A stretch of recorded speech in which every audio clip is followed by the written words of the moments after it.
Shalom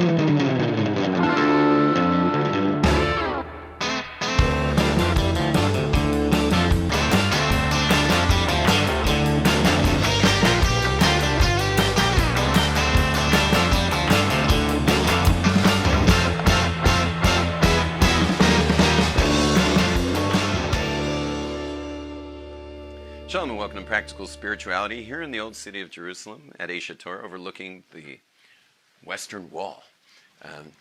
Today's actually a special day because we have 74 of world leaders here in Israel. And so they're kind of shutting down the city a little bit. And so it's an exciting time. Today we're going to discuss music.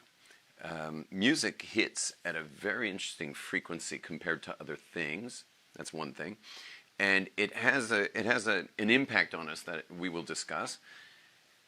But so do many other things. Vision impacts us very much to the point of regret. That if you saw something you shouldn't have seen, it's stuck in there, and you're going to need some time to get rid of it. And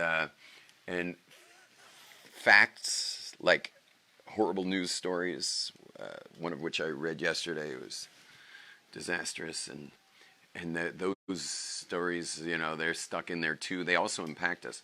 But music impacts differently. Music hits us in a spiritual place. It's different than the regular data that comes through facts and vision, which is much more data-oriented. Music, and even spoken word is data-oriented. But music's another deal altogether. It hits us somewhere very, very special. And I imagine those of you who were raised observant don't know what I'm talking about. But those who were raised secular, raise your hand. Anyone here was raised secular? Like not keeping Shabbos every Shabbos? Like, you know, like that? Wow, record number. Record number. So have you ever been at a big concert with thousands of people at it, with music playing, you know, maybe even better if it was techno type, and the whole entire room's moving vibrationally together in this most amazing way that's taken you away from normal life. It's almost like you feel the fear that it's going to go away, which of course is going to go away. You're at a concert, it's got to end, but it will end. But you kind of wished it wouldn't, because you're connected. You're as they might say in the Bronx, you're jiving. You're in a vibrational resonance, and it's with a lot of people, and everyone's having the same exact thing happen. And that resonance is real. And the band is not just playing their instruments vibrationally, which is being pumped out of speakers, which render the vibrations outward, but the people themselves are like the strings of the guitar that are vibrating. The whole entire crowd, 30,000 plus people, are resonating in that motion. And I've been to concerts in the past where the band was even playing on people's emotions. I've found myself crying. And when you cry in a crowd, you're like, that's always embarrassing. So you kind of look around. But I looked around, and guess what was going on with the people next to me? They were crying. And then I just decided, I was on the floor. You know, it was a big stadium, like 30,000 people. And I decided just to turn around and look behind me. I saw that I was late in the game of the crying. There were people huddled over each other, sobbing and supporting one another. And then I looked at the whole arena, and it was the same thing. All the way to the top seats and the nosebleeds. And that's when I was like, this is so weird. And then like not more than 10 minutes later, we were jumping in total jubilation. And so we were being played, man. That music was playing us in a deep, deep place, in a deep, deep way. And that same band, who was very famous, they're still around actually. They're called the Grateful Dead. That same band that was doing the synergistic type of concerts had a whole other thing that's rare. You'll never see this anywhere, but they had it. Is that the crowd would decide on a song they wanted to hear, and they would send it around on pieces of paper, and everyone would then kind of cognitively radiate that towards the band.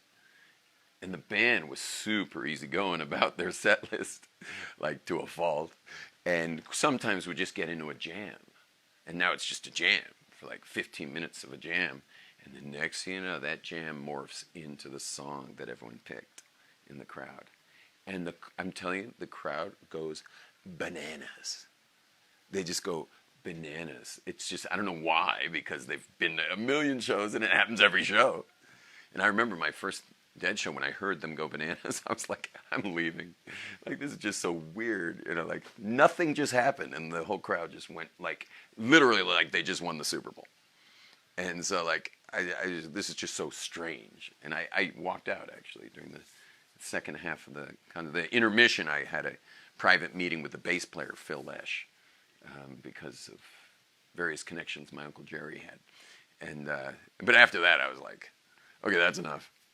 You know, and I left. But later I realized that it was because the crowd were so excited that the band got the message. So all of that's with music. Now, when you look at creation of our world, we talk about that creation every day in prayers. And the Kabbalistic Sidurim, not every Siddur does this, but the Kabbalistic Sidurim go even further than the regular bare bones Sidurim. And we have a blessing that goes like this. We've got a Siddur here, so I don't have to do it by heart.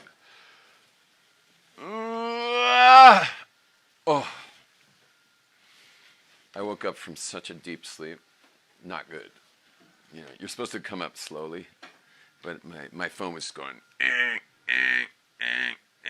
I was in such a deep, I didn't even hear it, but it brought me up too quick. So it's been like, I never quite got my act together. Here we go. Baruch. Oh, this is the bare bones Siddur. Don't worry about it. I'll do it by heart. That's also bare bones. Just what I'm talking about, the Jewish prayer books. We have an original prayer book from the Anshe Knesset Gedola. That's the one you have, where it's the original, actual like skeleton of the Kabbalistic prayers we do. But there were later generations, especially in the last couple hundred years, Sephardic and Ashkenazic Kabbalists. I don't know where they felt they had the audacity to do this, but they put words into a 2,500-year-old text. They added Kabbalistically important things. That the people who pray the regular Ashkenaz prayer book, which is the bare bones skeleton prayer book, that even the Sephardic Jews prayed from. Everyone prayed from that. The Sephardic and the Hasidic added the Kabbalistic stuff. So it's not that the Ashkenazim aren't having all of that in mind. You understand, if you know what you're doing, you have all of that in mind. But the Sephardic Rebbes and the Hasidic Rebbes felt it was necessary to actually bring them into print, like print the words that you're supposed to be thinking of. Not all the time, but just sometimes. Anyway, so listen to the. You might want to look at it while I'm saying it. But so we say Baruch Atah Hashem, Tzan Yishtamach. Baruch Atah Hashem, Kel God Melech Gadol Umehulal Batishbachos. I'm not even translating that. Kel hahoidais adain haniflois. Now, all of this is about creation. He's the master of what's called Pele. Pele means wonder, and wonder means something from nothing, like beyond nature, because nature is always something from something. That's how nature works. It's always cause and effect. There's something from something. There's a cause and effect. But a Pele, a wonder, is something from nothing, meaning it's just being done by the actual orchestrator of reality, from nowhere into somewhere. And so now the whole prayer is really on creation. So he says, Adonai Niflois, that God is the master of Pele, of wonder. By the way, I'll just say one more thing, is that we say, in other places, we mention him as Adon Niflaot, and we also call him We say he's Borei Refuot.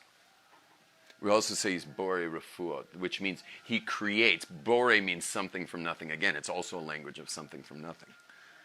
And he's Borei Refuot. You know what that means? That he creates Refuot out of nowhere.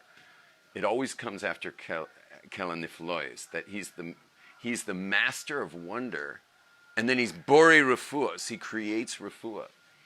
Why? Why is that a wonder? Because someone who's ill, someone who has an illness, so that illness is the state of, that's what's there. I mean, it shows up on, whatever you call those things, diagnostic, machinery. That's what is. But a being that creates something from nothing can remove that. A being that creates something from nothing can remove it. Because the refuah comes from nowhere, meaning it just can be created from the Adonai Nifloid Bor Refuot. Yeah, he can make that happen. And I've seen it happen. I've seen both. I've seen it not happen, and I've seen it happen. But really wondrous things. Wondrous things. I had a guy, secular Jewish guy in L.A. I happened to be visiting L.A. for a few weeks with my wife, and many, many years ago. And he comes to me like white as a ghost. And he comes into my parents' house and falls into my arms crying. And he says he'll never be able to have kids because of testicular cancer. And he just got diagnosed, and he came straight to my house because he knew I was in town. He just cried in my arms. And I said, after I comforted him, I said to him, do you have time before the surgery? And he said, I don't know. I mean, 2 weeks I have, because that's when it's booked for 2 weeks from now. And so he says, 2 weeks I got, I guess. And I said, call your doctor and see if he's willing to do another biopsy. And so he called the doctor, and the doctor said, we can do another biopsy before the surgery if you want. But it's on you. Your insurance will never pay for it because you already had your biopsy and it was malignant, and you're done, But yeah, if you want another biopsy, you can pay for it privately. And so then he puts down the phone. He's like, now what? And I'm like, you're now officially a fully observant Jew. And he's like, huh? And I'm like, fully observant. You put on tefillin. You keep kosher. You pray 3 times a day, et cetera, et cetera, et cetera. And then I hand him his phone again, which was on the table, and I said, call your fiance in Chicago. You don't marry Gentiles.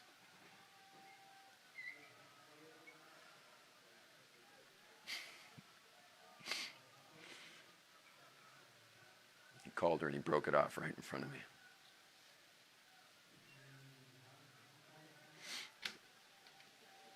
Anyway, this guy obviously went big, and the biopsy was the second biopsy was he was free of cancer. He now lives, in New York. Fully observant guy, kept it. You don't mess with it. Once you get that, you don't mess with it. Married to a wonderful lady, 3 beautiful children, and we can't. I wish we had many more stories like that, But God is the master of wonder. Anyway, but what we say after that is, Adonai Niflo, Borei Kol HaNeshomois. He creates all the souls. He creates all the souls. We're talking about how God creates the world. So why is it mentioning He creates all the souls? And I'm not going to go deep into that because we're going to go on the next line. Haboicher b'shirei zimra. Haboicher b'shirei zimra. Who chose to create the world. You got to add that in parentheses. Who chose to create the world b'shirei zimra. So he's borei kol neshamas, all the neshamas that come from absolute nothing, meaning they come from him. And that's the souls with all the yechidas, and then the chayas, and then the neshamas, and then the ruchas, and then the nefushas. And that all of that's coming down the system of creation. That's the soul. The soul's got 5 parts. And it's coming down the system. All 5 parts coming down the system. And he was boicher b'shirei zimra. He chose it to do it via song. That the whole entire creation is made with song. Well, what's that supposed to mean? That he created the world with song. Can you hear it? I can't necessarily hear it, but you should know that we have a book called Perek Shira, the book of song, that actually talks about the songs of all of creation. Exactly what they sing, and they're actual words. There's actual words. I wish we knew the tunes, because obviously probably more important would be the tune. But we at least know all these different creations, literally from like heavenly bodies to lizards, like what their song is, in their having been created via this vibrational energy. Now we know in physics the whole world's made vibrationally. And once you're in vibrationals, once you have vibration, well now you have frequency, which means it's math. It's all mathematics, because think about it, every wave here is hitting at a frequency. And so, for example, the note A, which is 440. Right now my vocal cords, if this were a true A, would be 440. That means the waves are hitting at 440 oscillations per second. The whole entire creation is coming about. Like, I'm not even speaking English. This is all vibrations. The whole world comes through song. Everything is through song. And so when you're listening to music, you're tapping into the spirit world. When you see something, it may be gorgeous. It could be the Alps. It could be Joshua Tree National Monument. It could be just the most beautiful thing you ever saw. It could be Australian Alps. It could be the most beautiful thing you ever saw. But it's the other end of an entire vibrational system that now pops into physicality called the Swiss Alps or the Austrian Alps or whatever. We're seeing, when you see, you're seeing the flip side of the vibrations. You know, the end. Just like those kids' flashlights with the little fiber optic strands, where on the outside you see the color that the flashlight is making. But when you're dealing with music, you're in the substrate, the vibrational substrate itself of the creation. And for this reason, you'll notice that Aboriginal people in all the jungles of the world, they use song in all their meditation work. And to the point where, like, a musician who, if let's say it's a musician who's leading, and like usually it'd be a group of musicians, but if there was one musician, if that musician had to go to the bathroom or something, the people meditating would no longer be where they were in their meditation, meaning they would be waiting for him to get back. And then he would start playing again, and then they would be back in to where they were. I mean, these are obviously highly certified people who know what they're doing, much more than even the Grateful Dead, if you can believe it. But the Grateful Dead also knew stuff that was going on there that we can't exactly articulate. And so song is super deep, it's super heavy. And it's what touches you the deepest. And so because of that, you want to be careful with it. And it does matter where the heart of the songwriter is coming from. You can take a song and make it Jewish, but that's it. Speaking of song, shalom everybody. Have a great day. Click on what you need to click. Touch what you got to touch. And subscribe, follow, share, whatever. Shalom. If you enjoyed watching this, well, watch some more. Send it, click it, forward it, join it, subscribe to it. You know, keep coming on and joining me in this amazing movement to make a big difference in the world. And the biggest thing you can do of all is to join the YomTovMediaClub.com. Please go online, YomTovMediaClub.com.